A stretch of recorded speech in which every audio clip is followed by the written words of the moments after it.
하나님, 이 시간 하나님 앞에 우리 있는 모습 그대로 다 내려놓고 주님의 위로를 받기를 원합니다. 이 지구상에 우리 권사님의 기도처럼 불구덩이 속에서 다 잃어버린 사람들이 있고 자연재해로 다 가족과 재산을 잃어버린 사람도 있습니다. 그리고 전쟁으로 가족과 그리고 하나님이 식구들을 잃어버리고 고통받는 상처받은 사람들이 있습니다. 그리고 하나님 믿음으로 살려고 하다가 어려움 당한 사람들이 있습니다. 일하다가 사업하다가 가정 속에서 상처와 어려움 받은 사람들이 있습니다. 하나님 오늘 이 말씀을 들으면서 근본적으로 우리를 위로하시는 그 위로의 영이 우리의 심령 가운데 상처받은 모든 백성들에게 임하는 시간 되게 도와주시옵소서. 함께하여 주실 것을 믿고 예수님의 이름으로 기도 올리옵나이다. 아멘. 트로트 음악 요즘 참 흥미가 있는 것 같아요. 그 유행이라는 것은 몇 년 흐르다가 반짝 끝나고 다음 패턴이 이어지는데 이 트로트는 몇 년 전부터 계속 지금 인기 차트 다 1위예요. 트로트가 한국에서. TV만 틀고 음악만 틀어도 트로트가 70%, 트로트 가수가 70%예요. 이게 옛날에 여러분 흘러왔던 이런 것들이 왜 다시 여러분 이렇게 유행처럼 이렇게 다시 또 새롭게 많은 사람들이 트로트에 이렇게 열망하나 한번 생각해 봤습니다. 그래서 이 트로트라는 음악은요, 요즘 이 사회의 그 트렌드인 것 같아요.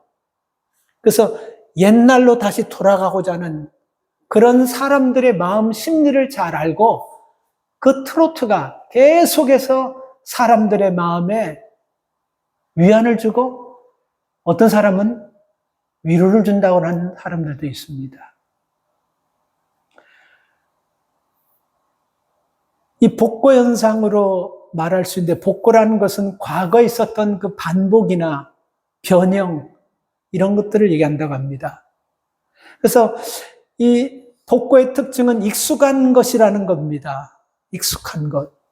사람들이 익숙한 것을 찾는다는 것은 그만큼 현실이 팍팍하다라는 의미가 있다고 합니다. 그래서 보통 경제가 어려운 시기에 사람들이 과거를 생각한다는 거예요. 특별히 불경기가 닥쳐오면 어느 사회건 복고 현상이 일어난다는 것입니다. 그래서 이렇게 익숙한 것을 찾는 이유가요, 편안하게 하고 위로를 주기 위해서 익숙한 트로트 음악을 찾는다. 이거 제가 한 기자가 쓴 글을 제가 인용해서 여러분들께 지금 드리는 겁니다. 자, 우리는 여러분 모르는 길을 가거나 새로운 사람을 만나거나 새로운 일을 할 때 여러분 스트레스라는 걸 받아요. 사람은 낯선 일, 다시 말하면 익숙하지 않는 것을 접할 때 불편함을 느낀다는 겁니다. 그러니까 왜 그러냐면요, 새로운 것을 배우고 친숙하려고 하면 그만큼 우리가 신경 써야 되고 에너지가 들어간다는 거예요. 그래서 익숙한 것은 낯선 것을 접할 때 섬기는 경계심을 가질 필요도 없고 새롭게 내가 노력해야 될 것도 없고 그냥 있는 그대로 그전부터 했던 대로 하면 되는데 이 익숙한 것은 그렇지 않다는 거예요. 그래서 사람들이 익숙한 것을 찾는 것은 익숙한 속에 위로가 있다는 것입니다. 저는 여러분 오늘 이 말씀을 준비하면서 우리 성도들의 개인도 한번 보았지만 그야말로 하와이에 어떻게 불이 나서 한 도시가 그렇게 다 타버릴 수 있을까? 그리고 전쟁통 속에서 지금도 사선을 왔다 갔다 넘는 그런 사람들이 언제 죽을지 모르는 전쟁통에서 그들에게 필요한 것이 뭘까? 그 우리나라나 중국이나 온 땅 지금 여러분이 자연재해로 말미암아 재산 다 쓸려버리고 가족 잃어버리고 이런 사람들에게 정말 필요한 것이 무엇일까 생각해 봤습니다. 그리고 우리가 세상 사람들이 다 부러워하고 좋아하는, 가고 싶어하는 미국에 와서 사는 사람들에게 뭐가 필요한가 생각해 봤습니다. 비즈니스 하는 사람들, 가정의 가장들, 자식을 키우는 부모들, 직장생활하는 사람들, 우리가 인생을 살면서 희로애락을 다 경험한 사람들에게 정말 있어야 될 것이 뭔가 생각해 봤습니다. 하나님의 위로라고 생각합니다. 세상 사는 사람들 모두 다 예외 없이요, 상처라는 것이 있고 아픔이라는 것이 있습니다. 제가 단언코 말씀드리는데 오늘 이 시간 나는 내 마음에 아픔 없고 상처 없는 분들 이 말씀 안 들어도 돼요. 근데요, 우리는 상처가 다 있습니다. 요즘은 좀 뜸해졌지만 과거에요, 내적 치유 세미나라는 그 세미나가 참 많이 있었습니다. 물론 교회를 중심으로 해서 내적 치유 세미나, 말 그대로 사람들 속에 있는 상처들을 치유하는, 힐링하는 그런 세미나였었습니다. 그래서 참 많은 사람이 갔어요. 그 내적 치유에 참석하는 사람들을 보면요, 하나같이 다 상처들이 있어요.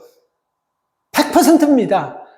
그래서 그 강사가요, 우리 중에 상처 없는 사람 손 들어보세요 하니까 다 들어요. 그리고 우리 중에 이 상처를 얘기하고 싶은 사람 있으면 손 들어보세요 하니까 절반도 안 들어요. 3분의 1도 안 들어요. 상처는 다 있는데 이 상처를 얘기하고 할 수 있는 자신감 있는 사람이 그렇게 드물다 많지 않다라는 것입니다. 오늘 여러분, 우리가 이민 와서 살면서 나는 상처가 있고 정말 너무 아프다. 뭐 어떤 아픔으로, 무엇을 통해서는 아픔도 괜찮아요. 나는 아프다는 분들은요, 오늘 이 말씀을 통해서 하나님의 오늘 이 본문이 말하는 넘치는 위로, 몇 번이나 강조합니다. 넘치는 위로가 아픈 심령 속에 임해서 우리의 아픔이 치료되고, 그리고 내가 또 다른 사람을 치료하는 그런 성도로 살아가시기를 축복합니다. 30년, 40년 전에 아픔들이 다 있는 거예요. 내적 치료 세미나에 가면요, 어저께 뭐 몇 년 전에, 이게 아니고 3, 40년 전에, 50년 전, 60년 전, 40대가 넘은 사람이 3살 때, 4살 때 받은 상처들이 아직도 치료되지 않아서 그 속에 있는 거예요.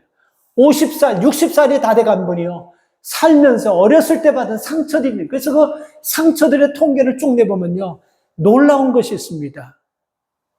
먼 데 있는 사람들에게 상처받은 것이 아니고 가장 가까이, 우리가 생각할 때는 절대로 이 사람들은 상처 줄 것이 아니다라고 하는 생각, 사람들에게 상처들을 다 받는 거예요. 부모에게 상처받은 사람들이 생각외로 많아요. 학교에서 스승에게 상처받은 사람들이 생각외로 많아요.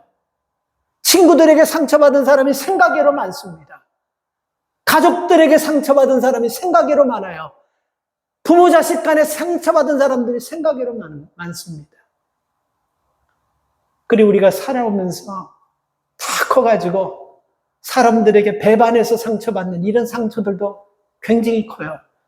그리고 대부분 뭐 어떤 상처가 있냐면 자기들이 죽고 살기로 그렇게 좋아해서 사랑해서 결혼한 아내 때문에, 남편 때문에 받은 상처가 무척 많다라는 것입니다. 누가 이 상처를 치유할 수가 있겠습니까? 물론 전문가도 필요해요. 그러나 여러분, 전문가가 우리 속에 40년, 50년 깊이 쌓인 그 상처를 치료할 수 있다고 한다면 왜 많은 사람들이 아직까지도 그 상처를 짊어지고 살겠습니까? 저는요, 우리의 치료자 되시는 하나님, 위로자 되시는 하나님께 나와야지만 근본적으로 이 상처들이 치료받는다고 확신합니다. 8월 8일 날이요, 미국 질병통계센터 CDC에서 발표한 발표가 있는데요, 미국 역사상 2022년은요, 수사이드, 자살한 사람이 제일 많이 기록된 해라고 합니다. 2021년보다 1000명이 더 자살하는 사람이 많았고 4%가 올랐다고 해요. 총기 사고 이런 거 아니에요. 그냥 사람이 스스로 너무 인생이 힘들고 이 아픈 상처들과 치료가 되지 않으니까 어떤 힘든 일을 만났는데 됐다, 난 여기까지라고 생각하고 목숨을 스스로가 끊은 사람들이 49,449명, almost 5만 명까지 된다는 것입니다. 남들이 볼 때는 지금도 여러분 세계에서 미국 오려고 여러분 남미에서는 그냥 줄줄이 수천 수만 명들이 지금 줄을 서가지고 멕시코 국경을 넘으려고 해요. 지금도 한국에서는 미국 대사관에서 좋은 비자 받고 오려고 그렇게 줄 서 있는 사람들, 온 세계가 다 올라오는데, 이런 이 땅에서 해마다 5만 명 이상이 스스로가 총기 사건이나 교통 사건이나 어떤 이런 걸 통해서 죽는 것이 아니고 스스로가 이렇게 풍성하고 넉넉한 데서 자살하는 사람이 1년에 49,449명, 5만 명 가깝다라는 거 놀랍지 않습니까? 통계로 따지고 보면 백인들이 37,459명이 자살했어요. 히스패닉계와 라틴인의 계통이 5,220명이 자살했어요. 아프리카계 미국인들이 3,825명, 알래스카에 있는 사람들이 650명, 각 원주민들, 이 원주민은 미국 이 종족들을 얘기하는 거예요. 원주민들, 하와이 원주민들, 뭐 이런 사람, 아시안 사람까지 합쳐서 95명, 49,449명, 5만 명이 달하는 사람이 자살했어요. 지금 이 시간도 어디서인가 여러분, 자신 속에 있는 그 상처, 치료받지 못한 아픔 때문에 방하고 있는 청, 장년, 젊은 층들이 굉장히 많다라는 것입니다. 이런 분들이 쉽게 유혹을 받고 쉽게 타락일로 가는 거예요. 이런 많은 문제들을 우리 자녀들이 기본적으로 안고 살아가고 있다는 거 여러분 꼭 기억하십시오. 그래서 여러분 우리가요, 가까이 있는 사람이, 제일 믿었던 사람이, 제일 의지했던 사람에게 상처를 받고 아픔을 당하는 거예요. 그래서 우리 부모님들은요, 화날 때 말을 잘 다듬어야 됩니다. 그야말로 참어린자 3개 쓰면 살인도 면한다고 했는데, 부모들이 화날 때 막 한 말씀 있잖아요. 자식들이 3살, 4살 때 그게 다 들어가서 청년 때 굉장히 힘들게 한다는 거예요. 그리고 여러분, 이런 상처를 가지고 살고 이 사회 구도 자체가 얼마나 살기 팍팍합니까? 본질적인 상처를 끌어안고 이 사회 속에서 경쟁하면서 사는 우리 아이들이 얼마나 힘들겠어요. 그러니까 더 빨리 지치고 이런 아이들이 더 빨리 인생을 포기하는 애들이 많다는 것입니다. 그래서 우리가 화가 날 때 부모님들은요, 얘기하지 않고 그냥 가만히 있는 것이 우리 아이들에게 훨씬 덕이 된다는 것입니다.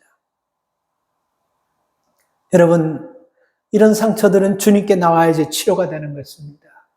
성경에 보면요, 하나님을 여호와 니시, 여호와 라파, 여호와 삼나 치료하시고 그리고 우리와 함께 하시고 우리와 동행하시고 이런 뜻이 걸라요. 근데 저는 오늘 여러분 여호와 파라클레스, 컴포트 영어로 하나님의 위로하시는 하나님에 대해서 오늘 여러분들과 말씀을 좀 나누려고 합니다.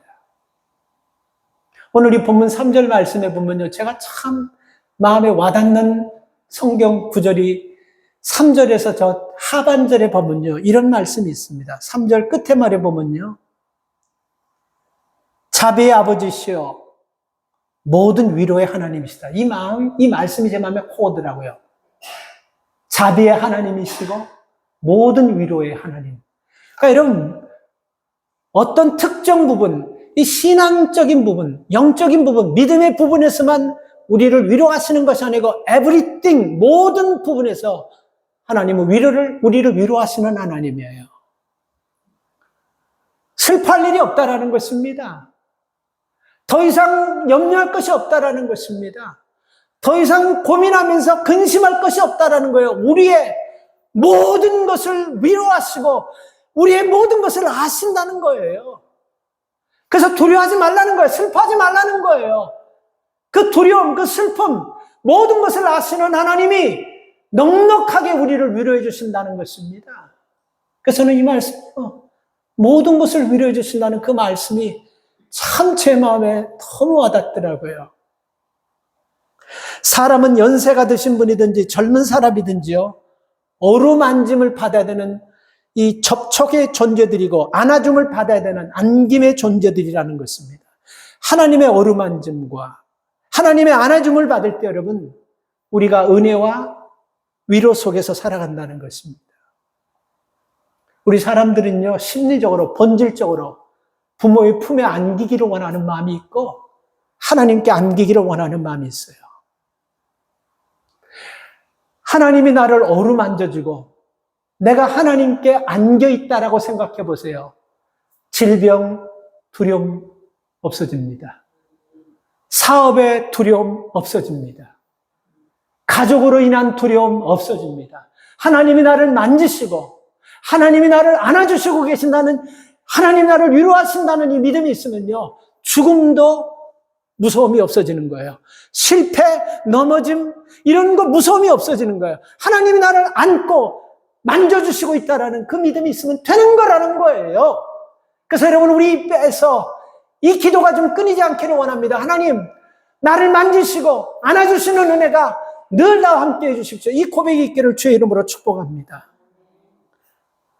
이사야서 46장 4절을요, 여러분 꼭 기억하시기 바랍니다. 이사야 46장 4절. 너희가 노년에 이르기까지 내가 그러하겠고 백발이 되기까지 내가 너희를 품을 것이라. 내가 지었은즉 안을 것이고 품을 것이고 구하여내라. 얼마나 감사한 말씀. 안아주시고 품어주시고 구하는데 너희가 백발이 될 때까지 내가 그렇게 하리라고 하신 말씀, 얼마나 위로됩니까? 그래서 여러분, 살면서 힘든 일 만났을 때, 가정 문제로 사람들과의 관계 속에서 너무 힘들고 너무 아파서 애땀 흐리게 다 내버려버리고 그냥 포기해버리자는 그런 마음이 들 때, 하나님이 나를 안아주시고 만져주시고 위로하시는데, 언제까지? 백발이 될 때까지. 이 말은 뭡니까? 머리가 새면 끝나는 것이 아니고 죽을 때까지, 이 땅 끝날 때까지 안아주시고 보호하시고 지켜주시는 이 위로의 하나님이 나와 함께 하심을 믿으시기 바랍니다. 오늘 이 4절 말씀에도 보면요, 모든 환난 중에서 우리를 위로하시고, 현대인의 성경을 읽어드리는 거예요. 하나님께 위로받는 자들로서 환난 중에 있는 자들을 능히 위로하실 것이다. 이 말씀은 뭐냐면요, 환난을 통해서 우리가 하나님의 은혜를 체험했으면 이제 우리가 그 은혜를 받은, 위로의 은혜를 받았다고 한다면 이제 우리가 다른 사람에게 능히 우리도 그 사람들을 위로할 수 있는 사람이 된다는 것입니다. 여러분, 대답해 보세요. 마음으로. 여러분이 일단 살아가면서 내가 다른 사람에게 위로를 받으면서 살고 싶은 사람이 되겠습니까? 아니면 남을 위로해 주면서 살고 싶은 사람으로 살고 싶습니까? 선택해 보세요. 좀 쉽게 얘기할까요? 평생 여러분 육교나 길거리에서 깡통 하나 놓고 동냥 얻으면서 사는 사람이 되고 싶습니까? 아니면 그 육교나 길거리나 그 건물에서 깡통 놓고 지저분하게 동냥하는 사람이 눈에 거슬리고 좀 불편하지만 그 사람들에게 그래도 한 푼이라도 도와주면서 살고 싶은 사람이 되겠습니까? 어떤 사람이 되고 싶습니까? 모두가 다 위로하면서 살고 싶은 사람이 되기를 원하는 거예요. 그러면 여러분, 이 4절에서 하는 말씀은 뭐냐면요, 너희는 already 하나님 앞에 큰 위로를 받은 사람이라는 거예요. 근데 이 위로를 여러분 다른 사람에게 위로하며 살 때 너희가 위로받는 자가 아니고 위로하며 사는 복을 주시겠다는 것입니다. 아멘 하십시오. 이 말씀 굉장히 중요한 거예요. 위로 좋지요. 다른 사람이 쌀 갖다 주고, 다른 사람이 기름값 대주고, 다른 사람이 집세 내주고, 이게 얼마나 위로죠. 아파트면 아파트, 이런 위로 좋지요. 평생 언제까지 우리가 이렇게 남 위로받고 돈 받으며 살고 싶습니까? 우리가 남의 집 아파트비 내주고, 우리가 다른 사람 쌀 사주고, 우리가 다른 사람 어려운 거 도와주며 사는 사람 훨씬 낫지 않습니까? 우리는 already 위로를 받았다는 거예요. 그래서 이 위로를 하는 사람으로 살기를 원한다면요, 적어도 우리가 다른 사람 위로하며 살라는 것이 4절 말씀인 것입니다. 그러니까 우리가 여러분 위로받으며 사는 사람이 아니라 위로를 하기를 원하는 삶을 산다고 한다면 already 이 받은 위로 가지고 가정에서, 교회에서, 일터에서, 삶 현장에서 위로하며 살 때 우리가 하나님께서 주시는 은혜를 통해서 위로받는 자가 아닌 위로하는 자로 축복해 주시겠다는 말씀인 것입니다. 귀하잖아요? 주님께서 우리를 대신해서 미리 고난을 다 당하셨다는 것을 아십시오. 그게 십자가 사건 아닙니까? 그래서 우리가 주님의 고난을 기억하면서요, 우리가 믿음으로 살려가면요, 우리 같은 사람을 통해서 다른 사람에게 넘치는 위로를 줄 수 있다고 성경이 말하고 있어요. 그게 5절 말씀인 것입니다. 5절 보세요. 그리스도의 고난이 우리에게 넘친 것 같이 우리의 위로도 그리스도로 말미암아 넘치는도다. 우리가 다른 사람한테 넘치게 위로할 수 있다는 것입니다. 왜?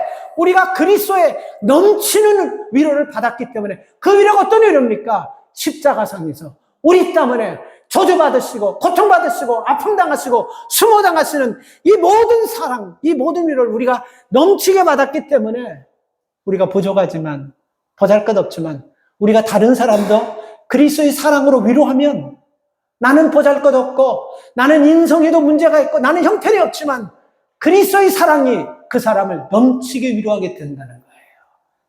난 이 말씀을 참 흥분이 되더라고요. 마음이 확 뜨거워지더라고요. 나 같은 것을, 그래서 하나님께서 이 부족한 것을 목회자로 삼아가지고 성도들을 위로하는 말씀 전하는 자로 세우고나서 참 감사가 나오고 감격이 되더라고요. 여러분, 우리가 믿음으로 살아가려고 하다 보면요, 어려운 이들을 만납니다. 더군다나 말씀대로 살려고 하면, 그리고 자식들에게 본이 되는 부모가 되려고 하면 어려움 만납니다. 가정생활하면서 어려움 만납니다.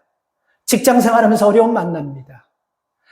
그러는 가운데 여러분, 우리가 하나님께서 나를 만지시고 나를 안아주신다는 그 믿음을 가지고 사는 사람은요, 하나님이 그런 우리에게 약속하셨던 위로를 충분히 받고, 그리고 그 위로 속에서 직장과 가정 속에서 참 상처받고 다른 사람에게 말로 할 수 없는 그런 아픔이 있지만 그거 하나님께서 위로로 치료해 주시고 회복해 주신다는 말씀이에요. 그래서 여러분, 우리가 성도들이 고난당하고 슬픔에 빠질 때 그 고난과 슬픔은 우리가 절대로 안 당하고 안 받을 수는 없걸랑요. 근데 그것보다 더 중요한 것은 내가 고난과 상처와 슬픔이 있을 때 아까 이사야 46장 거기서 말씀한 것처럼 하나님이 우리를 안으시고 하나님 우리를 지키시는데 백발이 될 때까지 우리를 지키시고 구원할 이 말씀을 가지고 믿음으로 극복해내야 된다는 것입니다. 그래서 여러분, 다른 사람이 와가지고 나를 힘들게 할 때가 있잖아요.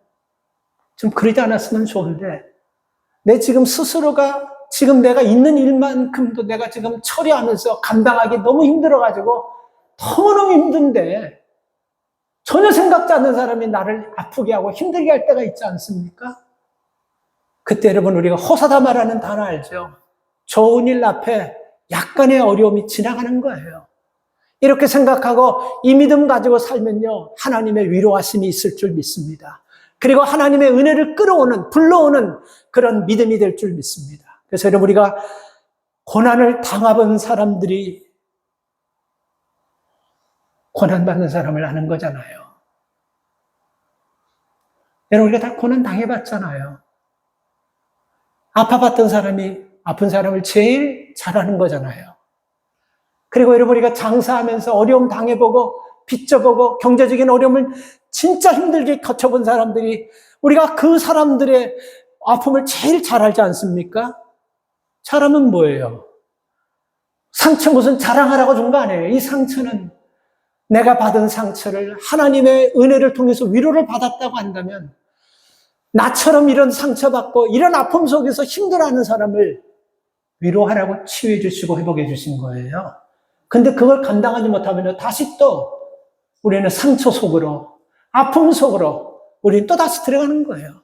그러니까 이 아픔 속으로, 상처 속으로, 이 찌깃찌깃한 아픔 속에 들어가지 않기 위해서는요, 자꾸 위로해야 돼요. 뭐 내가 가진 게 뭐가 있다고, 내가 뭐 있다고 위로해. 다른 사람 다 우습게 보면 어때요? 아니에요. 내가 지금 힘든 가운데서 다른 사람을 위로할 때 그 위로가 더 우리에게 뜨거운 위로가 되는 것입니다. 내가 좀 힘들어요, 경제적으로. 내가 지금 가정적으로 힘들어요. 내가 자식 문제로 너무 힘들어요. 내가 남편 문제로 너무 힘들어요. 그래도 나보다 더 힘든 사람을 보면서 위로할 때, 아니 어떻게 저 사람 나보다 더 힘든데 어떻게 이런 위로가 나올 수 있을까? 바로 그 사건을 통해서 하나님이 큰 위로로 나도 위로하지만 그 상대방도 위로하신다는 말씀인 것입니다. 예수님께서는 우리의 모든 아픔, 우리의 모든 상처를 다 당하셨잖아요. 죄가 있어서 당한 것이 아니고 우리의 아픔을 진짜 위로하시고 우리의 상처를 당해보시면서 그 상처를 아시려고 진짜 최고의 고통과 아픔을 다 당해버리셨어요.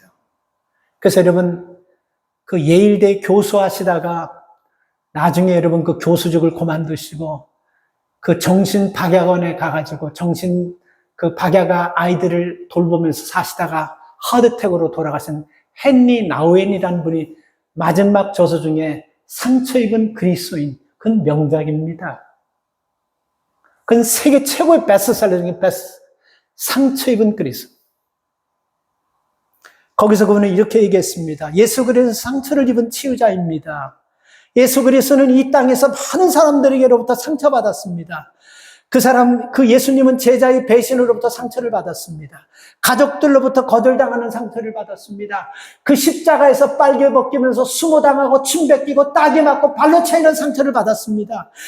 정말 큰 상처는 하나님으로부터 버림받는까지 상처를 그분은 당하셨습니다. 그래서 당신이 받았던 상처 때문에 사람들을 원망하지 않고 상처받았던 사람들을 가슴으로 끌어안고 치유하는 분이 되었습니다. 온 인류의 상처를 체험하신 그분이 온 인류의 상처를 치유하는 치유자가 되었습니다. 그래서 예수 그리스도의 상처를요, 예수 그리스도께서는요, 우리의 상처를 누구보다 더 잘하신다는 거예요. 그래서 그분이 우리를 치료하신다는 거예요. 무슨 전문가가 어떤 기관을 통해서, 교육을 통해서, 어떤 과정을 통해서 치료하는 것이 아니고 근본적으로 치료가 된다는 거예요. 그래서 우리가 신앙생활 하면서요, 힘들고 그럴 때는요, 다른 거 하려고 하지 마시고 주님을 진짜 인격적으로 만나려고 하세요. 하나님, 남들은 기도하다고도 다 듣고 남들은 주님의 음성도 듣고 남들은 주님도 봤다 한데 왜 나는 이렇습니까? 하나님, 나도 한번 주님을 만나기를 원합니다. 하나님, 나를 만져주시고 나를 안아주시는 것을 체험하기를 원합니다 하면서 다른 거 하지 마시고 하나님 앞에 정말 간절하게 엎드려 부르짖기를 바랍니다. 주님은 부르짖는 자에게 응답하시고 찾는 자가 만나게 될 것이고 두드리는 자에게 열어줄 것이라고 말씀하셨어요. 자식이 아버지에게, 엄마에게 생선 달라고 하는데 뱀, 독든 정갈 줄 자가 없다고 하셨습니다. 밥을 달라고 하는데 돌덩이 줄 부모가 없다고 하셨어요. 하물며 천부께서 우리에게 구하는 자들에게 좋은 것을 주신, 우리 주님께서 좋은 위로를 주실 줄 믿습니다. 아프십니까? 상처가 있습니까?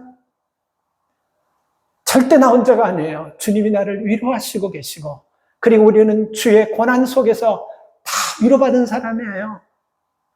그래서 이 아프다고만 자꾸 이 속에서 있으면요, 그 아픔은 사라지지 않지만 이 아픔을 하나님께서 위로해 주시고 치유해 주셨다는 그 믿음 가지고 나보다 더 어려운 사람을 돌볼 때요, 놀라운 기적 같은 하나님의 역사가 나타나게 될 줄 믿습니다.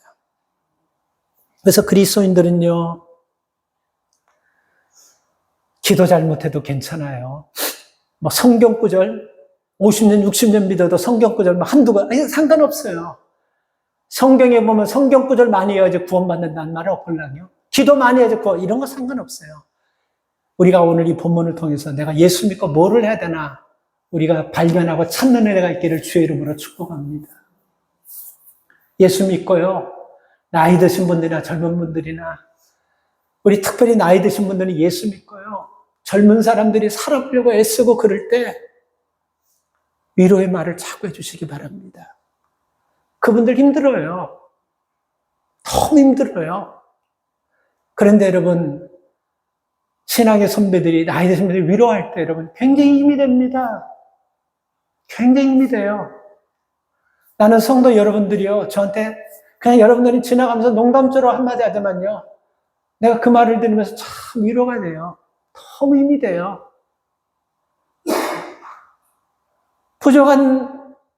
참 부족한데, 나이도 참 어린데, 목회자로 되어주시면서, 제가 아플 때 이것저것 섬겨주시고, 오른손이 아니라 왼손이 무릎 그렇게 하시면서 위로가 되고 굉장히 힘이 됩니다, 여러분. 너무너무 힘이 됩니다.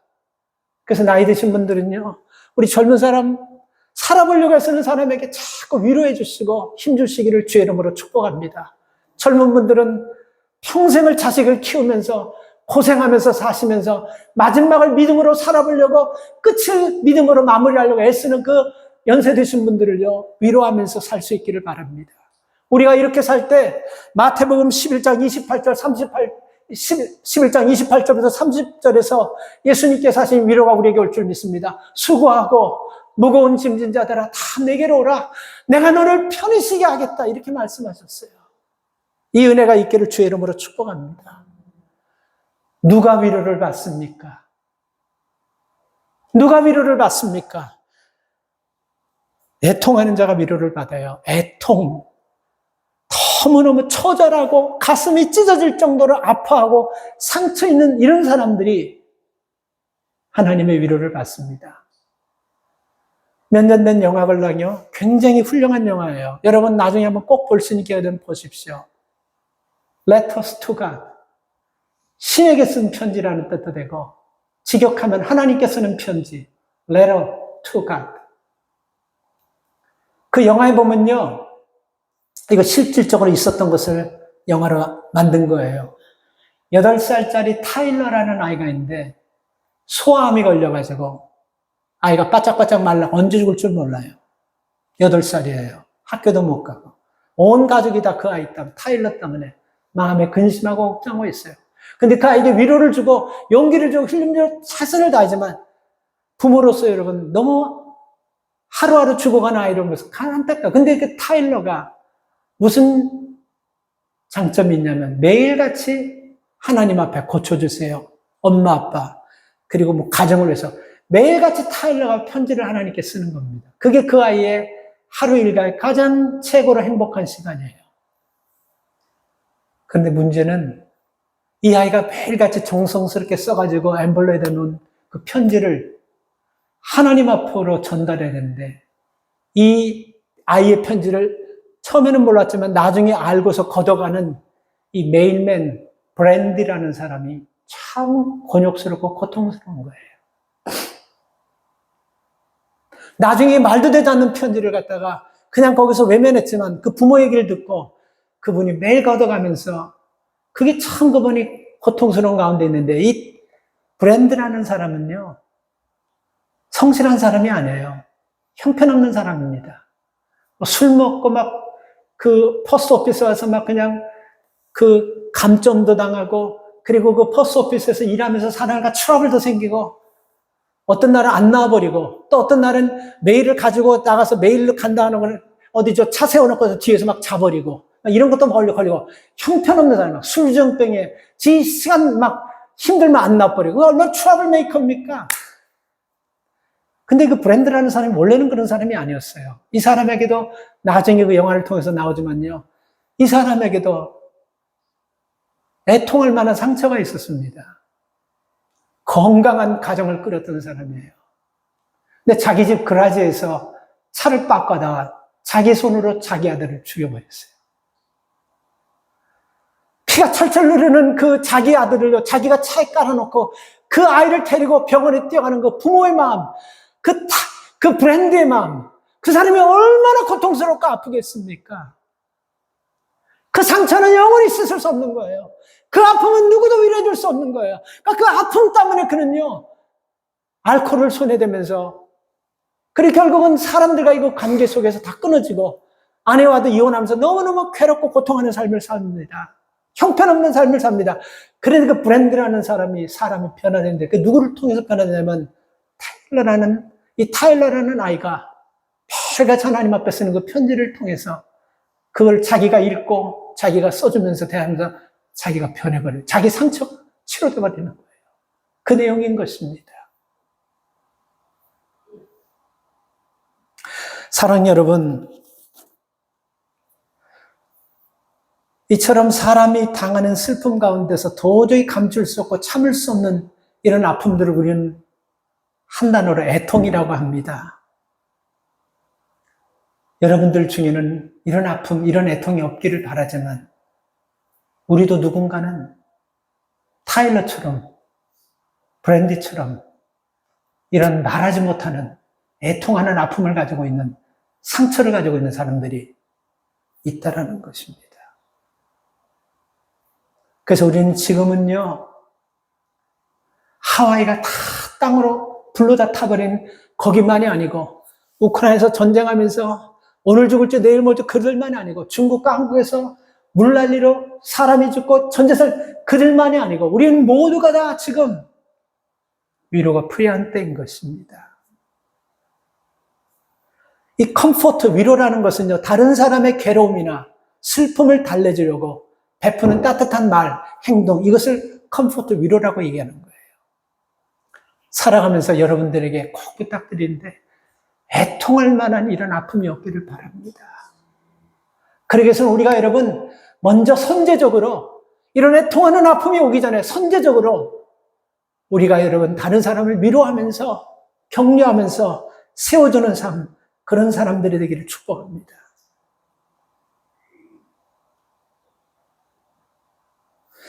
한국 청년들 여러분, 7포 세대라는 말,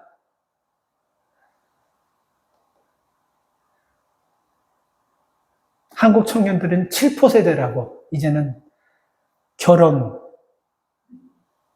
포기하고, 그 다음에 자식 낳는 거 포기하고, 그 다음에 집 사는 거 포기하고, 직장 포기하고, 꿈 포기하고, 소망 포기하고, 이렇게 해서 7개 하여튼 포기하고, 그렇게 살 수밖에 없는 구조예요. 근데 여러분 이거 보세요. 그렇게 여러분 7포 세대 속에서 사는 그 자녀들을 바라보면 부모들의 마음이 얼마나 애통스럽겠습니까? 그리고 여러분 부모님이 치매 가운데서 자식을 알아봤다 몰라봤다 하면서 점점 나빠지는 그 부모를 바라보는 자식의 마음이 얼마나 찢어질 애통스럽겠습니까? 그리고 남편 때문에 애통하는 사람, 자식 때문에 애통하는 사람, 그들의 그 아픔이 얼마나 애통스럽겠습니까? 그러나 여러분 우리는요, 이렇게 애통하는 사람들을 만날 때마다 이 사람들 참 복이 없고 안 된 사람들이에요. 우리 이렇게 생각할 수가 있어요. 그리고 뭐든지 잘 되고 뭐든지 잘 풀리는 사람을 보면 이 사람들은 복 받은 사람이다. 과연 그럴까요? 성경에 보면 마태복음 5장 4절에 어떤 사람이 여러분 애통하는 자가 복 받는다고 했습니다. 애통하는 자. 우리는 여러분 애통하는 사람들은 아픔이 있고 상처가 있고 내놓을 것도 아무것도 없는 불행하고 비참한 것만 있을 거라고 생각하는데 그렇지 않아요. 그 애통의 골짜기에 하나님의 위로하심이 있습니다. 하나님의 위로하심이 있다라는 거예요. 그래서 우리는 이 위로를 받으면서 살아가야 되고, 그리고 우리는 살면서 여러분 앞으로 위로하면서 살아야 되는 것입니다. 그래서 우리가 6절 말씀을 보면요, 현대인의 성경을 읽어드릴게요. 우리가 환난받는 것, 너희를 위로하기 위해서 환난받는 것이고, 혹 우리가 위로받는 것도 너희를 위로하기 위해서 우리가 위로받는 것이고, 이 위로가 너희 속에 임해서 고난을 이기도록 하는 것이다. 좀 쉽지 않습니까? 우리가 위로받는 목적이 다른 사람을 위로하기 위해서, 우리가 환난받는 목적이 다른 사람을 위로하기 위해서, 인내로서 그들로 하여금 위로로서 이겨나기 위해서 우리가 이렇게 위로를 받는다는 것입니다. 이 사람 한 사람 소개하고 말씀을 접으려고 합니다. 바나바라는 사람 알죠? 사도행전 4장 36절에 보면요, 바나바를 이렇게 소개하고 있습니다. 구브로에서 난 레이족이 있으니 이름은 요셉이라. 사도들이 일컬어 바나바라.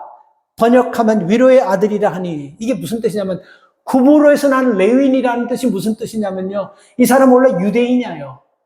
근데 구브로에서 났다. 이방 땅에서 났다는 거예요. 그 당시 유대인이 이방인과 결혼해서 이방 땅에 나면 사람 취급 못 받았던 사람이거든요. 근데 이 사람 이름이 원래는 요셉이라는 사람이에요. 근데 이 요셉이라는 사람이요, 누구에 의해서 이 사람이 바나바라는 별명을 받았냐가 굉장히 중요해요. 내 스스로가 바나바라는 별명을 가지고 나 앞으로 바나바라고 불러줘. 이런 사람은 좀 못섭지 않습니까? 다른 사람이 나를 바나바로 불러주는데 누가 바나바로 불러주냐면 사도행전 4장 36절을 잘 보세요. 사도들이 일컬어 바나바라니. 사도들이, 그 사도들이 누굽니까? 베드로, 요한, 야고보, 영적 지도자들이에요. 그들이 바나바라고 불러줘요. 그 이름이 분명히 요셉이라고 이름이 있는데 원래 이름은 요셉이에요. 사도 바울을 아무도 예수 믿는 사람으로 인정해줘야 했지만 바나바가 그 사람 예수 믿는 사람이라고 믿고 제자들에게 소개해가지고 이 사람이 진짜 믿음의 사람이라고 인증, 프로텍트 해준 사람이, 보증해준 사람이 바나바예요. 그만큼 그 사람이 인품과 인격이 좋았고, 그렇기 때문에 사도들이 바나바를 믿고 사도 바울을 믿음의 사람으로 받아들인 것입니다. 근데 이 사람은 원래 이름이 바나바라는 사람이에요. 요셉이라는 사람이에요. 근데 바나바라고 이름이 제자들이, 사도들이 그렇게 붙여줬다는 건 뭔가 굉장히 깊은 의미가 있다는 것입니다. 이 바나바라는 것은 위로하는 아들이라는 뜻이 있어요. 위로하는 아들. 이게 바나바라는 뜻이야. 근데 이 이름을 아버지가 지은 이름은 요셉입니다.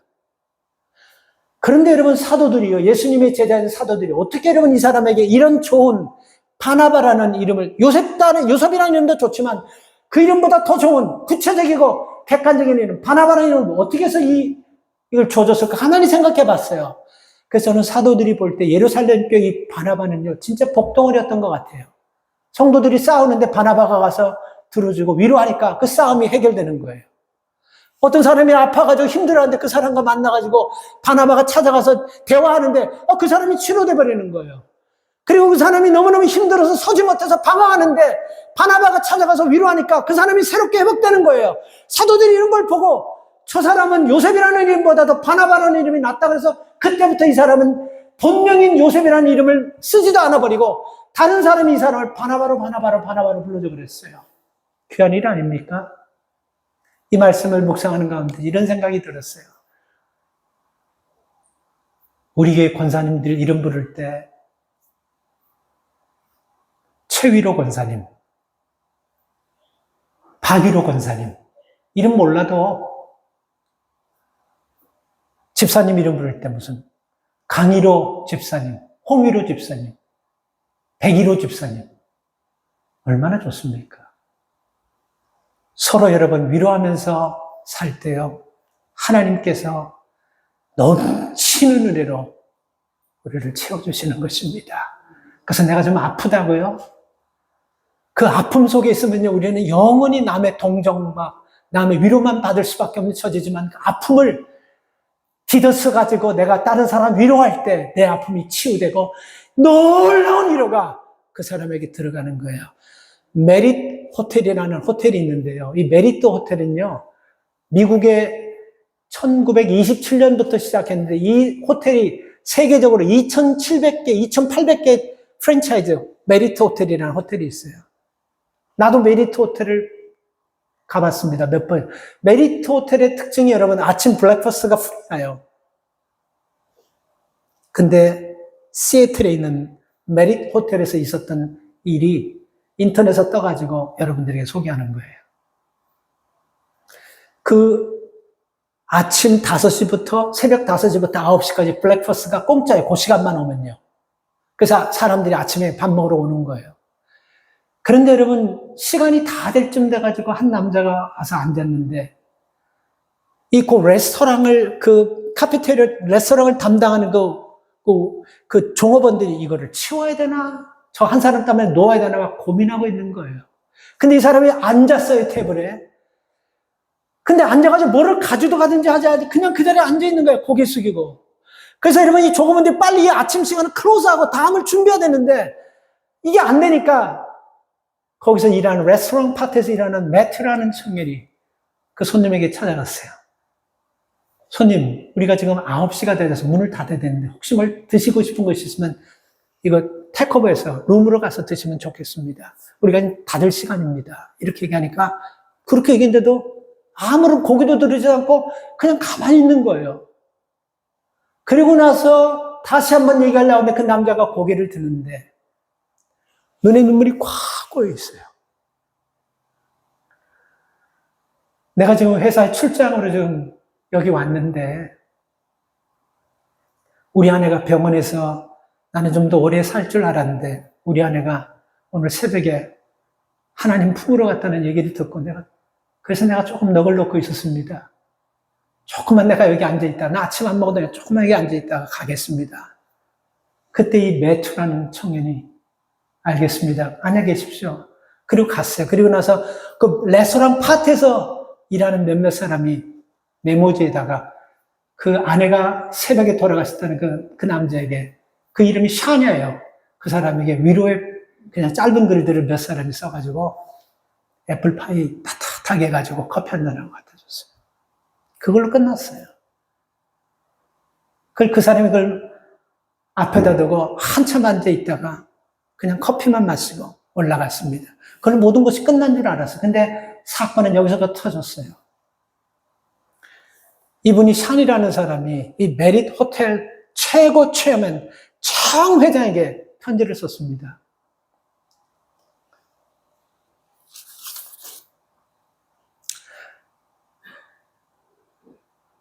나는 나는 구글에서 컴퓨터 디자이너로 있는 샨이라는 사람입니다. 저는 당신을 아마 평생 만나지 못할 겁니다. 한번 만나보고 싶었습니다. 사실은 어떻게 이렇게 직원들을 잘 트레이닝시킨 좋은 호텔을 경영하는지 만나보고 싶었습니다. 그러나 이제는 만날 필요가 없다고 생각했습니다. 왜냐하면 저는 당신의 호텔에서 일하는 매튜라는 사람을 만나서 당신이 메리트 호텔이라는 호텔을 경영하는 경영 철학을 나는 느꼈기 때문에 그렇습니다. 저는 제가 살아있는 동안 당신의 호텔, 메리트 호텔만을 사용할 것이고 제 친구들에게도 동료들에게도 당신의 호텔을 추천하면서 메리트 호텔만 난 사용할 것입니다. 한 직원이 베푼 위로가 나에게는 너무 큰 위로가 되었고 감동이 되었습니다. 끝. 근데 이게요, 누가 여러분 인터넷에 올렸는지 이 인터넷 조회수가 100만 명이 넘어버렸어요. 그래서 미국의 무슨 아침 굿모닝 무슨 뭐 하는 프로그램인데 거기 나와가지고 인터뷰까지 했는데 100만 명이 그걸 봤다라는 거예요. 그리고 거기다 댓글을 달면서 격려하고 위로가 되고 참 멋진 호텔, 참 멋진 한 사람, 매튜라는 사람 한 사람이 미국의 100만 명을 움직인 거예요. 그게 뭐 특별한 겁니까? 애플파이 따뜻하게 마이크로웨이브에 넣어서 데워가지고 커피 한 잔 준 게 큰일입니다. 그러나 여러분 이거 아셔야 돼요. 정말 힘들어가지고 애통하는 사람에게 그 애플파이 문제가 아니에요. 커피 따뜻한 게 문제가 아니고 누군가 내 아픔을 얘기하고 들어주면서 위로해줬다는 것이 이 사람에게는 샤넬은 잊지 못할 최고의 위로라는 것입니다. 그래서 나는 죽을 때까지 모든 사람에게 친구든 이웃은 내 동료든 우리 직장인은 모든 사람에게까지 메리트 호텔을 쓰라고 나는 얘기할 겁니다. 미국 사람 100만 명이 거기 붙었다면 굉장한 강구 아닙니까? 지금 우리는 서로에게 여러분 작은 위로자들이 되어야 됩니다. 여러분 한번 보세요. 멀리 보지 마시고 여러분 주변을 한번 가만히 보세요. 나만 괜찮으면 된다는 것은 그리스도인의 삶이 아닙니다. 왜? 예수 그리스도의 엄청난 고난과 죽음, 그 위로를 통해서 넘치는 위로를 우리가 받았는데 나만 괜찮으면 된다는 것은 그 위로 받을 자격도 없고 그 위로가 없는 사람이에요. 여러분 한번 믿음의 눈을 가지고 주변을 한번 보세요. 그리고 멀리 보지 마십시오. 가장 가까이서부터 위로하면서 그 위로를 주고 그리고 가정에서, 교회에서, 일터에서 서로 위로하며 사는 여러분들 다 되시기를 주님의 이름으로 축복합니다. 하나님, 다 우리는 위로가 필요합니다. 다 우리는 아픔이 있고 상처가 있습니다. 내 아픔을 말로 할 수 있는 것은 그는 견딜 만한 아픔입니다. 내 아픔, 상처가 있지만 말로 누구에도 알 수 없는 그런 아픔과 상처를 가지고 있는 그들은 하나님의 위로가 아니면 치료받을 수가 없습니다. 주님, 우리 한 심령 한 심령을 찾아봐 주셔서 넘치는 위로로 위로해 주실 줄 믿습니다. 이사야 46장 말씀처럼 내가 너를 안고 내가 너를 품고 백발이 될 동안 내가 너를 지키고 구원할 것이라는 이 고백을 늘 하면서 어려운 가운데서 위로받고 승리하는 주의 자녀들 다 되게 하여 주시옵소서. 예수님의 이름으로 축복하며 기도 올리옵나이다. 아멘. 찬양합니다.